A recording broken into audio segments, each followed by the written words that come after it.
Arahattapatta. How can an arahant shed tears? Venerable Acharya Mahabua's Dhamma talk on the 17th of June 2002, 1.5 months after the previous teaching. I tell you quite frankly, I no longer experience past, present, or future, for I no longer have any trace of conventional reality left within my heart. I can assure you that nothing more remains. Such is the power of the Lord Buddha's Dhamma for overcoming the kilesas. Dhamma resides in the heart.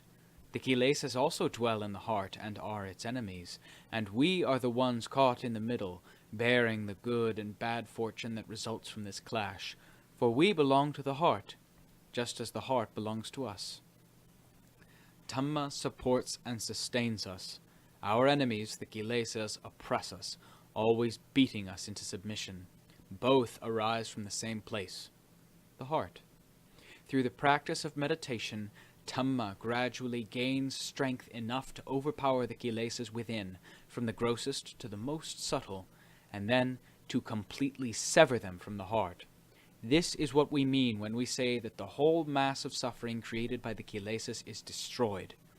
The destruction of that suffering marks the emergence of supreme happiness, that is, the arising of the supreme Dhamma, and it happens precisely where the luminosity of Dhamma was concealed by a thick covering of kilesas, preventing its light from streaming forth in all its brilliance. I recalled this momentous experience with tears as I gave a recent talk. I have known this experience clearly within my heart since it first happened, but it was only recently that circumstances arose that prompted me to openly discuss it. Powerful indeed is the impact of Dhamma when it expresses itself. It issues forth in all directions, profoundly affecting everything with which it makes contact. Not only does it affect mental phenomena in this way, it also affects physical phenomena, like tears. When associated with Dhamma, tears spill forth with the same intensity. The problem is, living beings throughout the universe are simply blind to the kilesas. Answer this. Who in this world has opened his eyes to see the truth about Dhamma? No one. So, when they hear that Acharya Mahabua shed tears in public, they immediately wonder why. What's the matter with him?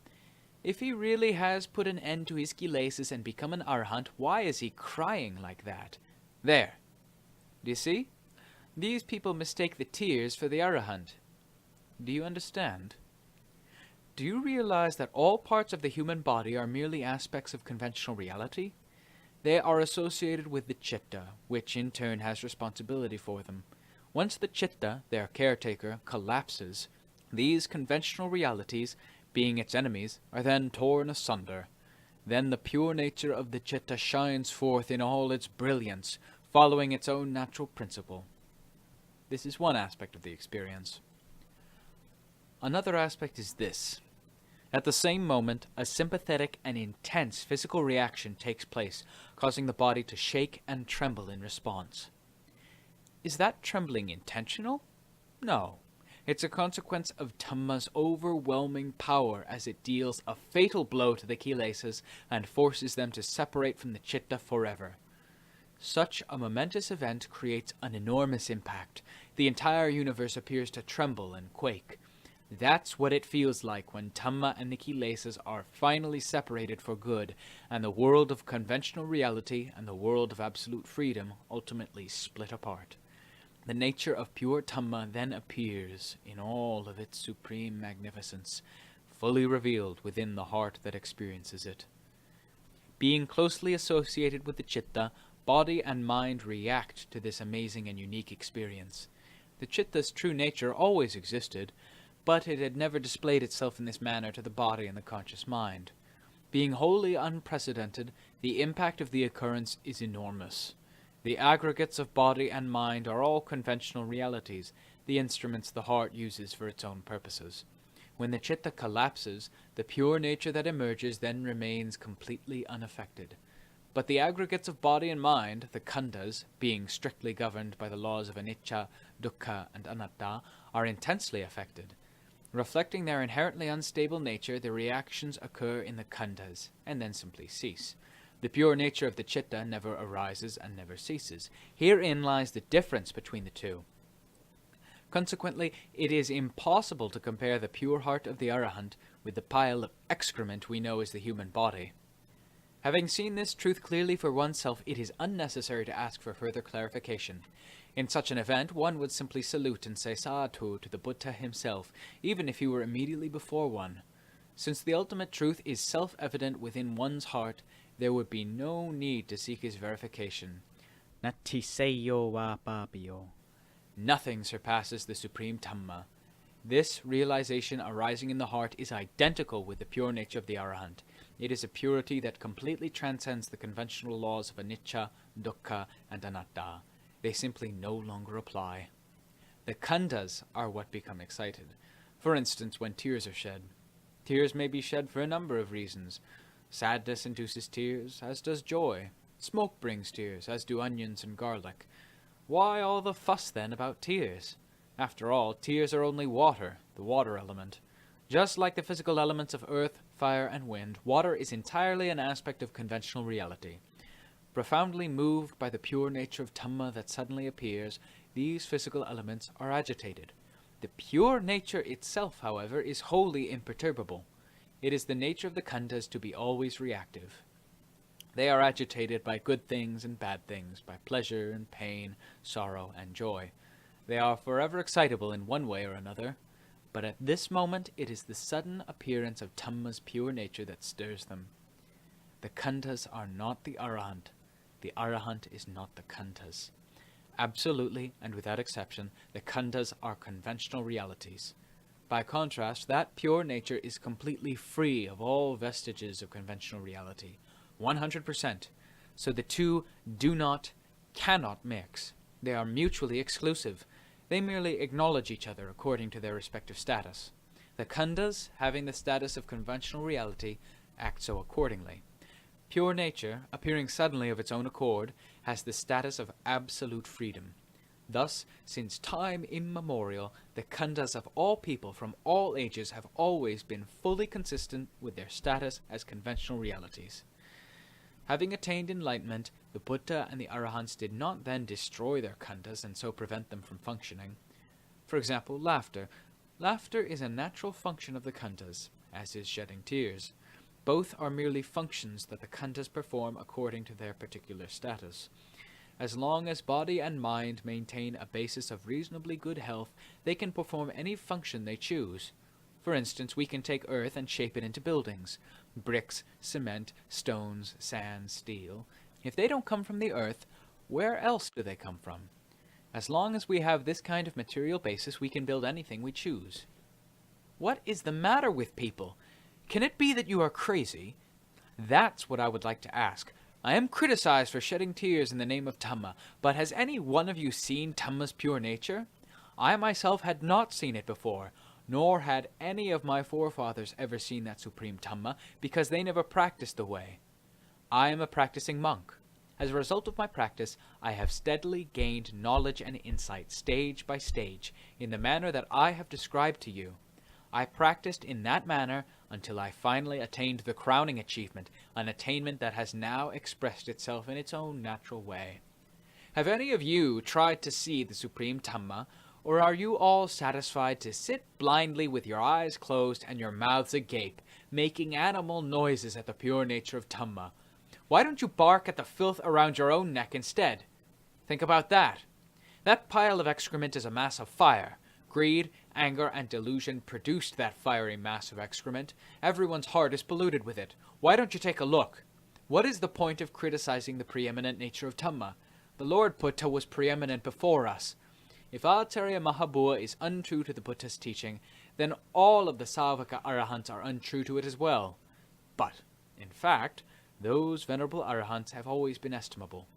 Since when has filth become virtuous? What gives it the right to boast and brag, criticizing this posture or praising that one, approving or disapproving of an Arahant's behavior? It's just a pile of excrement. Do you understand?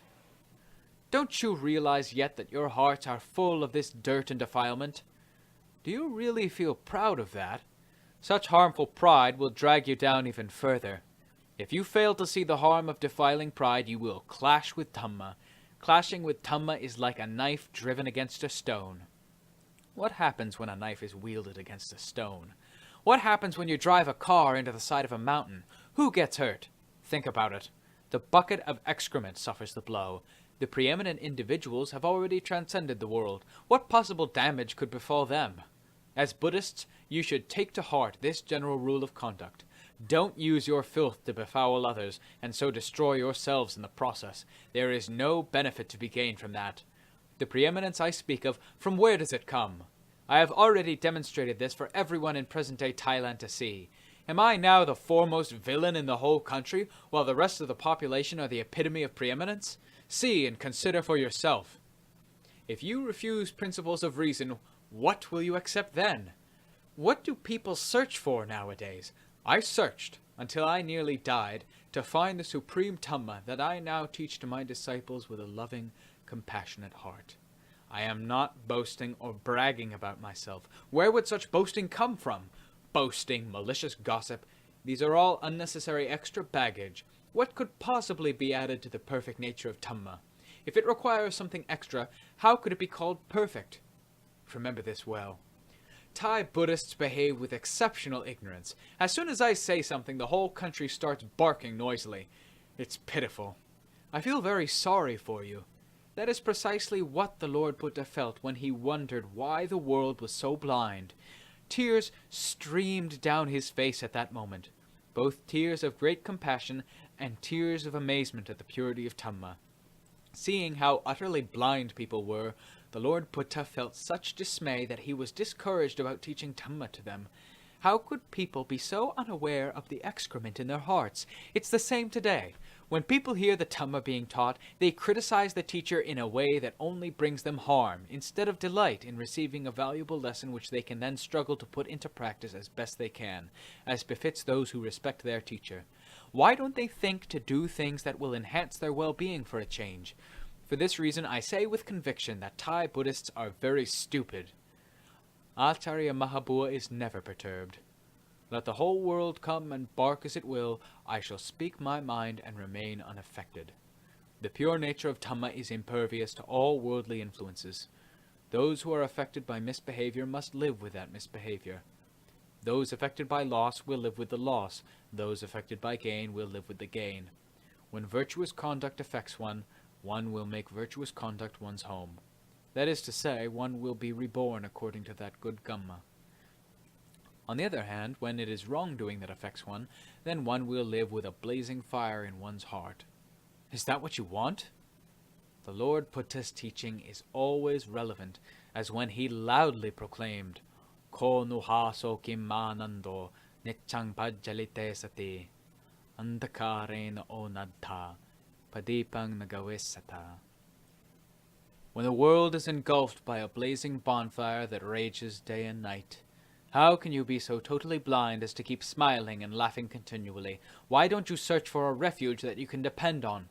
Listen to that. The Dhamma that I teach is the same Ko nuhaso. What craziness grips you all? You are following in the footsteps of those drunkards that the Lord Buddha overheard when he declared Ko nuhaso. They were just a bunch of drunks that the Buddha was addressing, not a group of noble individuals. This story is in the scriptures, the Lord Buddha versus a band of drunks. Think of the difference between them. Yet, even after they received a scolding from the Buddha, they still weren't conscious of their faults. The tears that I shed recently conveyed a similar message. How is it, then, that you still remain unconscious of your own faults? Are you even more slow-witted than those drunkards? If you want to avoid coming to ruin, you should ask yourselves this question. I'm trying my utmost now to help society. Within my heart I have no sense of courage and no sense of fear, no such things as gain or loss, victory or defeat. My attempts to assist you stem entirely from loving compassion. I sacrificed everything to attain the supreme Dhamma that I teach you now. Those sacrifices were not made to attain something evil. I nearly gave up my life in search of Dhamma, crossing the threshold of death before I could proclaim to the world the Dhamma that I had realized. Why is it then that no one can accept it? What is the matter with Thailand these days? That's what I want to know. The more self-important people feel, the more arrogant and conceited they become, until they begin to think themselves even more clever than the Buddha, the supreme teacher. Doesn't Thailand realize yet that its situation is growing worse by the day? How stupid its people have become. No one pays attention anymore to Dhamma. Who knows? Before long, people may stop going to the monasteries altogether. Witness their reaction to what I said recently. They ridiculed me with all manner of sarcastic remarks. This is precisely what happens when the kilesas are all-powerful. When they saw me shed tears the other day, they derided and treated me with scorn. But I remain unperturbed. Let every family in the country criticize me. I have a quarrel with no one. I teach people purely out of loving kindness. Why can't they accept this? Are the Thai people really so ignorant? Has the Dhamma of the Lord Buddha completely disappeared from the world? Do the Lord Buddha and the Dhamma no longer have supremacy? Are those practitioners who have realized the truth by following the Buddha's teaching seen merely as pious frauds and enemies of the people? What ails Thai Buddhists? Are they not decent human beings? Why are they behaving like a pack of dogs? That's the attitude I'm forced to take. But I am not angry with anyone. The forceful tone of my remarks derives from the power of Dhamma. Dhamma is imperturbable. It feels no anger or resentment toward anybody. However, Dhamma always expresses itself with its full power. The same can be said for the kilesas. They tend to express themselves forcefully, with the full power in their possession. The difference is that expression of the kilesas' power causes terrible damage to the world, while expression of Dhamma's power is like water, cooling the world's fires. Do you think that I spoke in anger? Where does anger come from? Anger comes from the kilesas. For someone who is completely free of kilesas, you cannot make him angry, try as you will. There is simply no anger left in his heart. If even a small amount of anger remained, he could not be called an arahant free of kilesas. For anger, greed, and delusion are all kilesas. Do you understand? Investigate this matter well, and you will see. The physical body is a conventional reality through and through. As long as it remains directly associated with the pure nature of the chitta, it is bound to be affected accordingly. This is only natural. Where am I wrong? Who here claims to be so superior that they can oppose the Dhamma of the Lord Buddha? Come forward, let's hear you boast. Let's hear you say, Acharya Mahabua is an extremely stupid monk. I want to hear from all you clever people. So, emerge from your toilet holes and try boasting about your attainments in Dhamma. I would really like to see something genuine emerge, but I see nothing of the kind. Wherever I look, all I see are lazy people full of greed, anger, and delusion. What kind of superiority is that? Still, they continue to come forward with their extravagant boasts. There is no end to their madness.